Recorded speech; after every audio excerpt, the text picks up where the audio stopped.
Hello, it's John Heaton. Today is something a bit different. For the first time on my channel, I'm going to review an album from Willie Nelson, Stardust, from 1978. And before I get started, I think I owe my debt of gratitude to Thomas Colden for this, because when I think I posted the Russian album review from Paul, he said, did you know that Willie Nelson also covered that track on Stardust? And he pointed me in the direction of this album, so I picked it up on vinyl pretty quickly after that, and I've since found it on Spotify. And there's a 30th anniversary edition on Spotify with a whole disc of extra bonus tracks, not from the original sessions. So this album was, I mean, basically Willie Nelson had been going throughout the 60s and early 70s but without too much success until he formed what was called Outlaw Country, I think it was called, and he had a couple of successful albums in 75, 76 time frame. And I've just been getting up to speed really, because I'm not really that knowledgeable with Willie Nelson's career. A lot of amazing things happen in his life, both before this album came out and afterwards. I mean, on the personal side, he's gone through 3 divorces. He's on his 4th marriage now. He's fathered 17 children. He seems to be friends with virtually everyone in the rock fraternity, both old and new.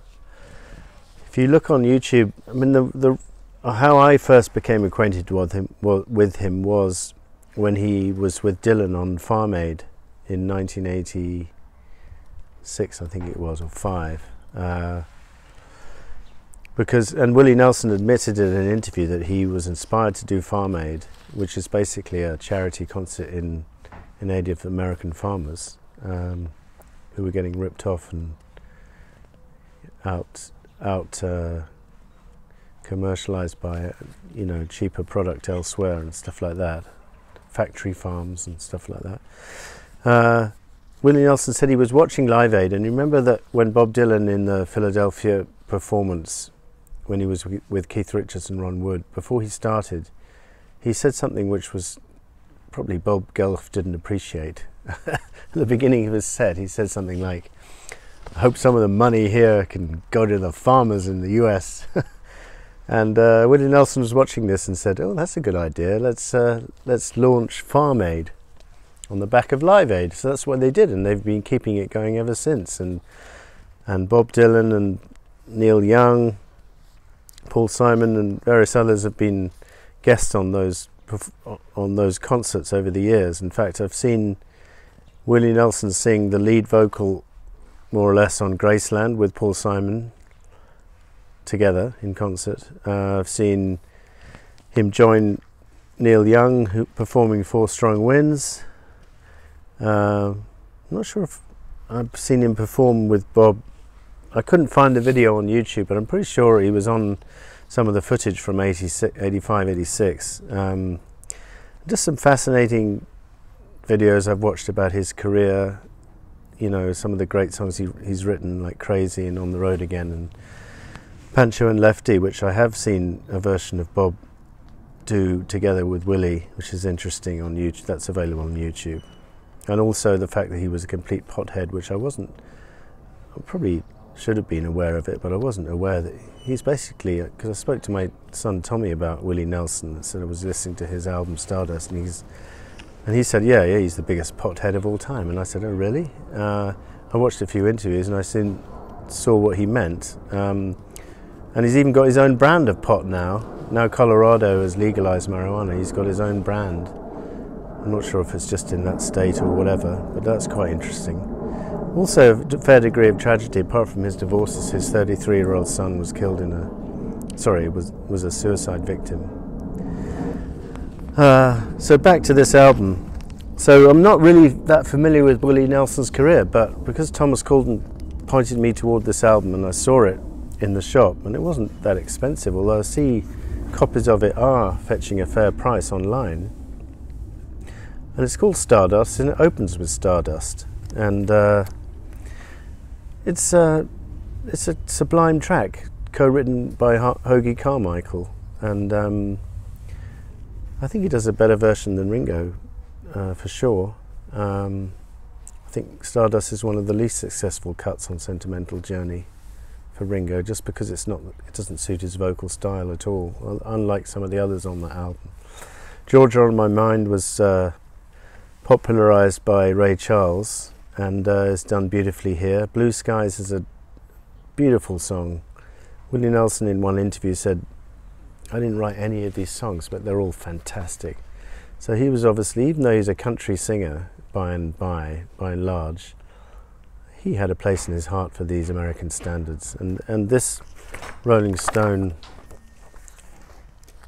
500 Greatest Albums of All Time, which came out in 2012. Here we have Stardust at number 260.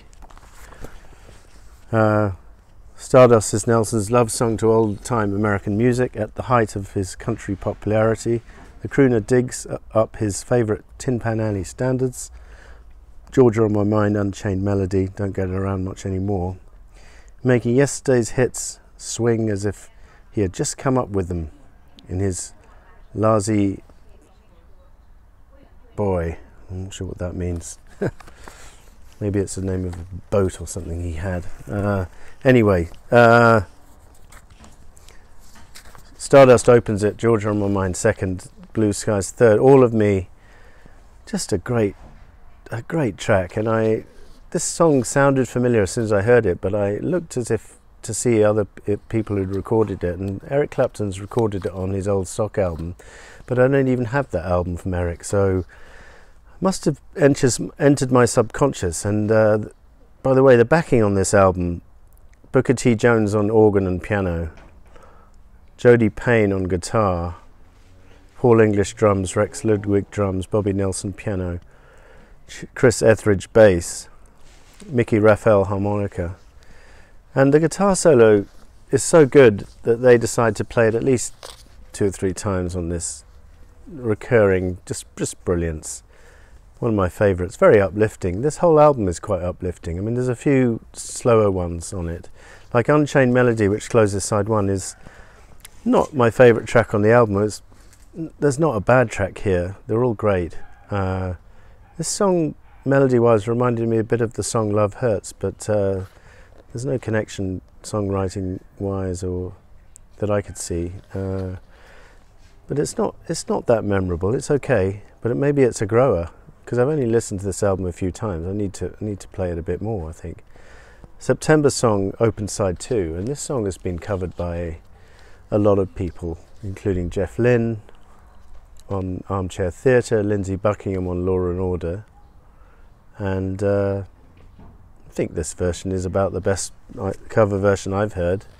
I think it's a beautiful song about, the regret one feels when autumn sets in, and it's the end of the summer, and there's all this melancholy going on in the words and reflected in the melody as well. And I just think it's a great song and well interpreted here by Willie. Incidentally, the bonus album has his versions of a couple of songs which I'm familiar with because they were covered by Paul McCartney on his Kisses on the Bottom album. Accentuate the Positive is on the bonus disc, and I'm going to sit down and write myself a letter is also on here. And they're both very enjoyable versions. And What a Wonderful World is on the bonus disc, although they're just taken from Willie's other albums, from what I understand, not from the original Stardust sessions. I think there was a couple of bonus tracks on the early 90s CD reissue from the sessions, but I haven't checked those out yet. So after September Song comes a great song on the sunny side of the street, just so uplifting as a song, and I was reminded of Van Morrison's song Bright Side of the Road, because that's a similar feel-good factor, especially when the sun is shining, and just make you feel happy. And these songs are needed, because God knows there's enough sad songs out there. So God bless Willie Nelson for singing this song, although he didn't write it, obviously. Moonlight in Vermont is an old standard and beautifully done, haunting lyrics from Willie. This is a slow, not sung by Willie, and again his interpretation is unique. And he didn't write this song, but he stamps his mark on it. And I think reviewers at the time, in fact most reviewers at the time, thought the whole album was revelatory and on the whole very positive reviews. Don't get around much anymore. Duke Ellington, which Paul had covered on the Russian album, is covered here, and it's interesting to hear that version. And then Someone to Watch Over Me, another standard. I forget who wrote this, but well done by Willie.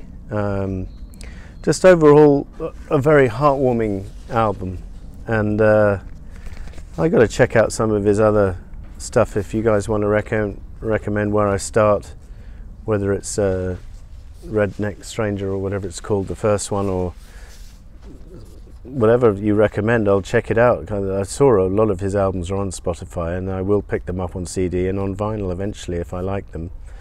But it's early in my journey on Willie Nelson, so bear with me, and thank you for watching. See you next time.